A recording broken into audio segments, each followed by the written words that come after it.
அவரை ஆளாளா சேர்ந்து பிச்சு புடுங்கி எடுக்கிற ஒரு காலகட்டம். சி.வி. சண்முகம் அவங்களுக்கு சூரியன் இருக்கு. எல்லாம் எடப்பாடி பழனிசாமி அவர்களுக்கும் சூரியன் அதுல தான் இருக்குது. ஆனாலும் இப்ப இருக்கிறதுல சுத்தி வளைச்சு ஜாதகம் பார்த்தா, இப்ப லீமா ரோஸ் இவங்க ஜாதகத்தின்படி ஸ்ட்ராங்கானது, எல்லாரையும் விழுங்குற ஆற்றலோட இருக்கும். என்ன வேணாலும் பண்றதுக்கு ரெடியா இருக்கிற நம்ம லீமா ரோஸ் இதெல்லாம் இவங்க அரசியல் களம் 2029 எடப்பாடி அவர்களுக்கு முடியுது.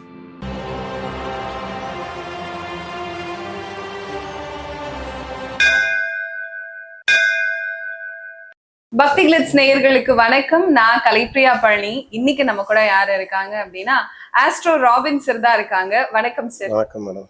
தமிழ்நாட்டு அரசியல் களத்துல என்ன நடந்துட்டு இருக்கு அப்படிங்கிற மாதிரி தான் இப்போ சமீப காலமா நடந்துகிட்டு இருக்க விஷயங்கள் எல்லாம் இருக்கு. பார்க்கும்போதே நமக்கே அதிர்ச்சியா இருக்கும். இப்படியெல்லாம் விஷயங்கள் நடக்குமா? இது உண்மையாவே பாத்திராத அரசியல் விளையாட்டுகளா இருக்கே அப்படின்னு சொல்லி தோண ஆரம்பிக்குது. குறிப்பா எடப்பாடி அவரோட நிலைமைதான் இப்போ இருக்கிறதுலயே அரசியல் தலைவர்கள்ல கொஞ்சம் என்ன இவருக்கு தொடர்ந்து இப்படியான விஷயங்கள் நடந்துகிட்டு இருக்கு, எப்படியெல்லாம் இருந்த ஒரு மனிதருக்கு இப்படியும் நடக்குமா அப்படிங்கிற மாதிரியான விஷயங்கள் நம்ம பேசிக்கிட்டு இருக்கோம். சோ இதுக்கு அவரோட ஜாதகமும் எந்த வகையிலயாவது சம்பந்தப்பட்ட இருக்கா சார்? கண்டிப்பா சம்பந்தப்படும் மேடம். இப்போ என்ன அப்படின்னா, அவருக்கு சனி தசை நடக்குது. சனி தசையில 2029 வரைக்கும் அவருக்கு சனி தசை இருக்குது. தோராயமா என்ன அப்படின்னா, துல்லியமா கரெக்டா நமக்கு தெரியாது. அரசியல்ல வந்தா இப்படிதான் இருப்பாங்க, இதான் லக்கணமா இருக்கும் அப்படிங்கிறத வச்சுதான் கண்டுபிடிக்கிறது. அப்படி பார்க்கும்போது இந்த சனி திசையில அவருக்கு மகர ராசியில தான் நவாம்சத்துல இருக்கு. அதுல இருந்துன்னா அது 4.25 வருஷமா கடந்து போய் இப்ப மேச ராசியில உட்காந்துருக்கு. மேச ராசியில உட்கார்ந்தா, மேச ராசியில சனி ஆல்ரெடி நீச்சம்னா எல்லாம் இழக்கிறது. ஆனா இருக்கிறது தலைமை பதவியில தான், அது தலைதான். அதுக்கு பக்கத்து ராசியில அது முடிஞ்சுன்னா அவங்க விட்டு காலம் முடிஞ்சு இன்னொரு ஆள்கிட்ட ஒப்படைப்பாங்க. இது ஒண்ணு. ஆனா அதே ராசியில உட்கார்ந்தா என்ன நடக்கும்னா, அதுல இருந்து நீச்சம் அடைஞ்சா பிச்சு புடுங்கி எடுப்பாங்க. அவரை ஆளாளா சேர்ந்து பிச்சு புடுங்கி எடுக்கிற ஒரு காலகட்டம் எவ்வளவு இருக்குன்னா 2029 வரைக்கும் இருக்கு. இதுக்கு இடையில யாராவது அவரை வீழ்த்த முடியுமா? 2வது நிலை.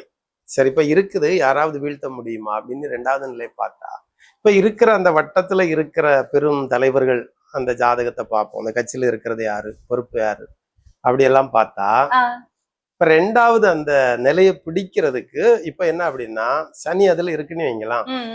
அதுல இருக்கிற அடுத்தது சூரியன் யாருக்கு இருக்குன்னா, சி.வி. சண்முகம் அவங்களுக்கு சூரியன் இருக்கு. எல்லாம் எடப்பாடி பழனிசாமி அவர்களுக்கும் சூரியன் அதுலதான் இருக்குது. ஆனாலும் எஸ்.பி. வேலுமணி அவர்களுக்கும் சூரியன் அதுல இருக்கு. இந்த 2 பேரும் அதுல இருக்கும்போது அவருக்கு எதிரா வந்துருவாங்க, அதை புடுங்கிறதுக்கு வந்துருவாங்க. அப்போ இவங்க எதிரா வேலை செய்வார்கள். இவங்க எதிரா செய்வாங்க, கண்டிப்பா செய்வாங்க. ஏன்னா அது முடிய போகுது. இது அடுத்த நிலை இது வரும், இதுக்கு வேலையை காட்டும் அது. அப்போ அது இருக்கிறதுனாலதான் அவங்க அந்த பிரச்சனை எதை எடுக்கிறாங்க. ஏன்னா 2 பேருக்கும் ஜாதகத்தை நீங்க இப்ப பார்த்தா தெரியும், அதுல இருக்கிறது தெரியும். சரி, ஓகே, இவங்க 2 பேரால சாதிக்க முடியுமா? அடுத்த கேள்வி. சரி, அது சாதிக்க முடியுமா முடியாதா அப்படின்னா, சூரியனை விட பெரிய ஒரு கிரகம் அந்த கட்டத்துக்கு அதை விழுங்கணும், அப்பதான் முடியும். எந்த கிரகம் அப்படின்னா, இப்ப இருக்கிறதுல சுத்தி வளைச்சு ஜாதகம் பார்த்தா, இப்ப லீமா ரோஸ் அவங்க ஜாதகத்தை பார்த்தோம். அவங்க ஜாதகத்துல இந்த மேச ராசியில ராகு இருக்கு. அப்ப ராகு இருந்ததுன்னா அடுத்தால அதை கைப்பற்ற போகிறது யாரு அப்படின்னா, இவங்க ஜாதகத்தின்படி இவங்களுக்கா அவங்க விட்டுட்டு போனோம். இல்லை அப்படின்னா இவங்க கண்ட்ரோல்ல தான் அது இருக்கும். இவங்களை ஒண்ணும் பண்ண முடியாது. ஏன்னா இவங்க இருக்கிற எல்லா கிரகத்தை விடையும் ஸ்ட்ராங்கானது, எல்லாரையும் விழுங்குற ஆற்றலோட இருக்கும். என்ன வேணாலும் பண்றதுக்கு ரெடியா இருக்கிற ஒரே கிரகம் இவங்களோட ராகு, நம்ம லீமா ரோஸ் அவங்க தான். அடுத்தால நம்ம எதிர்பார்க்கலாம் ஒண்ணு. ஒருவேளை இதை தவற விட்டால் இதே இதுல திரிகோணத்துல யாருக்கு ராகு இருக்குன்னு பாக்கணும். கண்டிப்பா யாருக்கு இருக்கு? அடுத்தது ராகு யாருக்கு இருக்குன்னா சசிகலா அவங்களுக்கும் இருக்கு.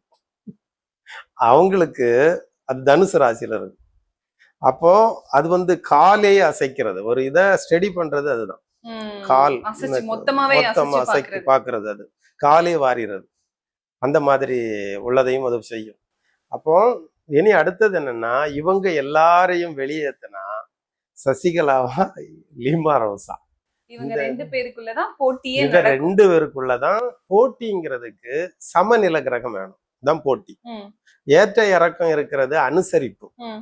ஒரு கிரகத்துக்கு ஒரு கிரகம் கீழே வந்தனா இது போட்டி கிடையாது, இது அனுசரிச்சு அனுசரிச்சு போறது. போறதுதான் இது வேலை.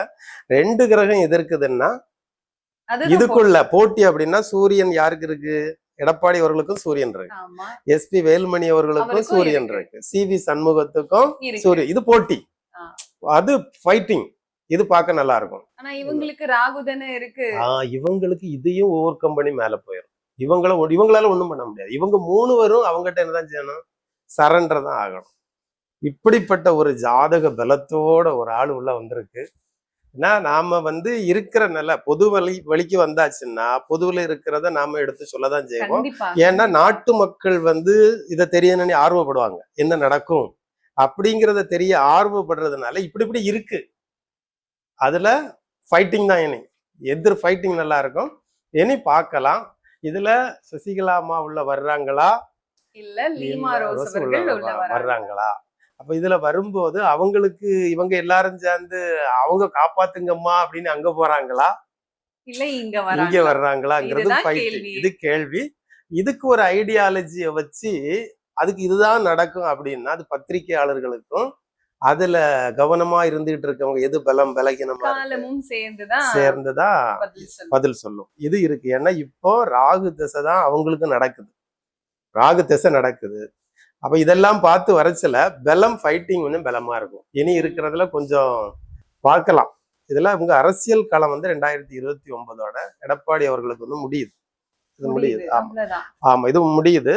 ஆனா அது முடியும் போது அதே இடத்துலதான் அந்த விதி முடிகிறதுனால ஃபைட்டிங் பலமா இருக்கும். ஃபைட் பண்ணி தான் எடுக்கணும்.